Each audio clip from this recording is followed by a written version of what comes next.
Сәлем оқушылар, бүгін біз үй тапсырмасына берілген есептерді шығаратын боламыз. Бізде жалпы берілген есеп, қазір таңдап алайық. Давайте первый, цвет у нас будет. Давайте желтый будет. Так, бізде жалпы бірінші есебіміз массалары 6 кг және де 12 кг екі дене бір-бірінен 3 метр қашықтықта орналасқан. Олардың арасындағы тартылыс күшін есепте. Яғни бізде берілгені М1 тең болады бізде 6 кг. М2 12 кг. Ал R-міз бізде 3 метр болады. Так, R-ге ұқсамай қалды. 3 метр. Бізге получается табу керек. Тартылыс күшін табуымыз қажет осы жерден. Ол бізге нешеге тең болады. Ең алдымен бізде формуласын жазып алайық. Ньютонның бүкіл әлемдік тартылыс күшінің формуласы G M1 көбейтілген M2 бөлінген ара қашықтығымыздың квадраты, яғни R квадрат. Енді осыны жай ғана берілген өнектерімізді орнына қоятын боламыз.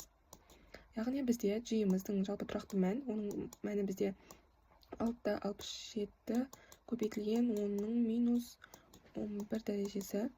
Так, және де бірінші килограммыз 6 көбейтілген 12 және де бізде 3-дің квадраты болады. Енді бұны біз ара-қара есептейтін болсақ, 6,67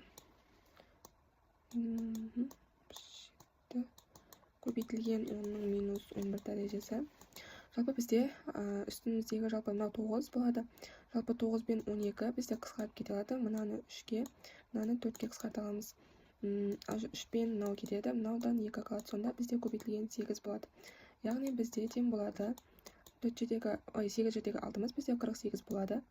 Яғни 48-де 67 көбейтілген 10-ның минус 11 дәрежесі. Бұл біздің есебіміздің жауабы болады. Келесі есепке көшейік. Келесі екінші есеп бізде егер екі дене арасындағы тартылыс күші 20 ньютон болатын болса, олардың ара қашықтығы 2 есе артса, тартылыс күші қандай болады дейді. Мысалы, бізде бастапқы неміз F1-міз мысалы бізде 20 ньютон болсын. Сосын кейін бізде ара қашықтығымыз 2 есе артады. Бізде жалпы формуламыз бойынша G тең болады M1 көбейтілген M2 бөлінген R квадрат болады.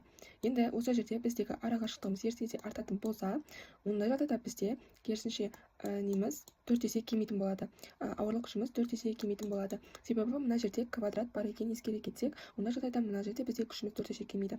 Яғни бізде 4 есе кемісе, яғни F1-міз кейінгісін табу үшін F2-міз бізде F1-ді бөлеміз 4-ке.